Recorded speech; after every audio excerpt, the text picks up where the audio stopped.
লোকসভা ভোটের প্রচারের সময় সংরক্ষণ ইস্যুতে একাধিকবার একের অপরের বিরুদ্ধে কাদা ছোড়াছুড়ি করে শাসক বিজেপি এবং বিরোধী ইন্ডিয়া জোট সেই তরজা বজায় থাকল ভোটের পরও। সংরক্ষণ ইস্যুতে এবার শাসক বিজেপিকে তোপ দাগলেন সমাজবাদী পার্টির প্রধান অখিলেশ যাদব। তার অভিযোগ, সংরক্ষণের মৌলিক নীতির বিরুদ্ধে কাজ করছে বিজেপি। তিনি আরও দাবি করেন, পিছিয়ে পড়া শ্রেণী, দলিত এবং সংখ্যালঘুদের বিরুদ্ধে কাজ করছে বিজেপি। অখিলেশ বলেন, বিজেপি ফের ক্ষমতায় আসার পর থেকেই তারা সংখ্যালঘু নিয়ে নড়াচড়া শুরু করেছে। তারা সংরক্ষণের মৌলিক বিষয়ের বিরুদ্ধে কাজ করছে। অখিলেশ যাদব অভিযোগ করেন, পিছিয়ে পড়া শ্রেণী, দলিত এবং সংখ্যালঘুদের কাউকে শিক্ষা প্রতিষ্ঠানের শীর্ষ পদে রাখা হচ্ছে না। উত্তরপ্রদেশের প্রাক্তন মুখ্যমন্ত্রী বলেন, একজনও উপাচার্য পিছিয়ে পড়া শ্রেণী, দলিত এবং সংখ্যালঘু নয়।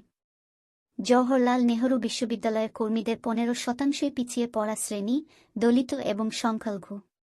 এই সরকার পিছিয়ে পড়া শ্রেণী, দলিত এবং সংখ্যালঘুদের পক্ষে নয়। তিনি আরও বলেন যে মণ্ডল কমিশন, রাম মনোহর লোহিয়া, বাবা সাহেব আম্বেদকর এবং সুভাষ চন্দ্র বসু পিছিয়ে পড়া শ্রেণী, দলিত এবং সংখ্যালঘু পরিবারের অধিকার রক্ষা করতে চেয়েছিলেন এবং বিজেপি এর বিরুদ্ধে কাজ করছে। এদিকে সাম্প্রতিককালে বিহারে ওবিসি শ্রেণীভুক্তদের জন্য 15% অতিরিক্ত সংরক্ষণ বাতিল করেছিল পটনা হাইকোর্ট। বিহারে সরকারি চাকরি এবং শিক্ষাক্ষেত্রে সংরক্ষণ 50% থেকে বাড়িয়ে 65% করা হয়েছিল।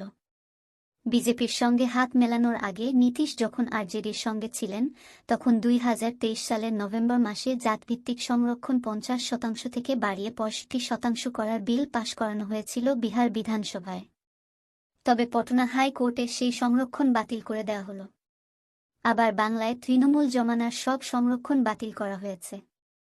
এদিকে হরিয়ানার মুখ্যমন্ত্রী সেই রাজ্যের সরকারি চাকরির ক্ষেত্রে ওবিসি শ্রেণীভুক্তদের সংরক্ষণ 12% বাড়িয়ে 27% করার ঘোষণা করেন। এর আগে লোকসভা ভোটের প্রচারের সময় বিরোধীরা অভিযোগ করেছিলেন, ক্ষমতায় এলে বিজেপি সংরক্ষণ তুলে দেবে। আবার বিজেপি দাবি করেছিল, ইন্ডিয়া জোট ক্ষমতায় এলে দলিতদের সংরক্ষণ তুলে দিয়ে সেখানে মুসলিমদের সুযোগ দেওয়া হবে।